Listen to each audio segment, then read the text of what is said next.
Yokaana Essuula 21. Ebyo bwe byaggwa, Yesu n'alabikira nate abayigirizwa be ku nnyanja y'e Tiberiya. Yabalabikira bw'ati: Simooni Peetero, ne Tomasi ayitibwa Omulongo, ne Natanayiri ow'e Kaana eky'e Ggaliraaya, ne batabani ba Zebedaayo, n'abayigirizwa ba Yesu abalala 2. Bonna baali wamu. Simooni Peetero n'abagamba nti, Ngenda kuvuba. Ne bamugamba nti, Naffe tugenda naawe. Ne bagenda, ne basaabala mu lyato. Naye ekiro ekyo kyonna ne batakwasa kantu. Obudde bwali bwakakya, Yesu n'ayimirira ku lubalama, kyokka abayigirizwa ne batamanya nti ye Yesu. Awo Yesu n'abagamba nti, Abalenzi, mukutteyo ak'okulya? Ne bamuddamu nti, Nedda. N'abagamba nti, Musuule akatimba ku ludda olwa ddyo olw'eryato munaakwasa. Awo ne basuula, era ne batayinza kukannyulula olw'ebyennyanja ebingi bye baakwasa. Awo omuyigiriza oyo Yesu gwe yayagalanga n'agamba Peetero nti, Oyo ye Mukama waffe. Simooni Peetero bwe yawulira nti oyo ye Mukama, ne yeesiba olugoye, kubanga yali bwereere, ne yeesuula mu mazzi.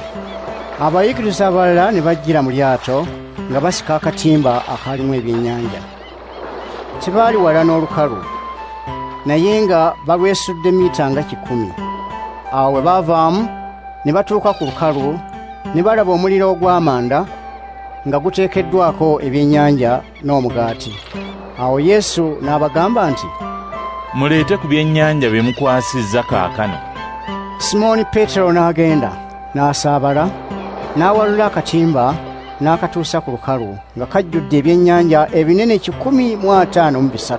Newankubadde nga byali bingi bwe bityo, akatimba tekaakutuka. Yesu n'abagamba nti, Mujje mulye.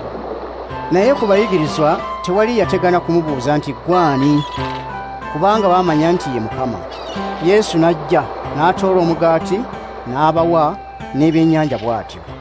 Guno gwe mulundi ogwokusatu Yesu gwe yalabikira abayigirizwa be ng'amaze okuzuukira. Bwe baamala okulya, Yesu n'agamba Simooni Peetero nti, Simooni, omwana wa Yona, onjagala okusinga bano bwe banjagala? N'amuddamu nti, Weewaawo, Mukama wange, omanyi nga nkwagala. Yesu n'amugamba nti, Liisanga abaana b'endiga zange. Era n'amugamba omulundi ogwokubiri nti, Simooni, omwana wa Yona, onjagala? N'amuddamu nti, Weewaawo, Mukama wange, omanyi nga nkwagala. Yesu n'amugamba nti, Lundanga endiga zange. N'amugamba omulundi ogwokusatu nti, Simooni, omwana wa Yona, onjagala? Peetero n'anakuwala, kubanga Yesu yamubuuza omulundi ogwokusatu nti, Onjagala? N'amuddamu nti, Mukama wange, omanyi byonna, omanyi nga nkwagala.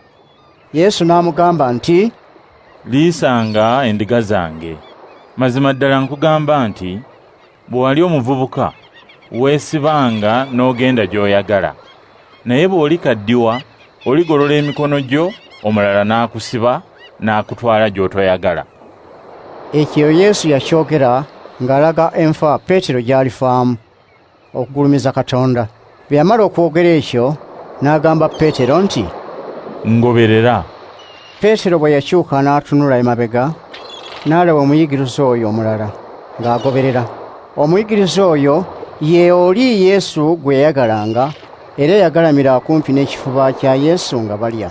N'amubuuza nti, Mukama wange, ani anaakulyamu olukwe? Awo Peetero bwe yalaba oyo, n'agamba Yesu nti, Mukama wange, ate ono aliba atya? Yesu n'amuddamu nti, Bwe njagala abeerewo okutuusa we ndijjira, ofaayo ki? Gwe goberera nze. Awo ekigambo ekyo ne kibuna mu booluganda nti omuyigiriza oyo talifa. So Yesu teyamugamba nti talifa, wabula nti, Bwe njagala abeerewo okutuusa we ndijjira, ofaayo ki? Oyo ye muyigirizwa akakasa bino era ye yabiwandiika. Tumanyi nga byayogera bya mazima. Waliwo n'ebirala bingi Yesu bye yakola, nabyo singa biwandiikibwa kinnakimu, ndowooza nti n'ensi zonna tezandigiddemu bitabo ebyandiwandiikiddwa.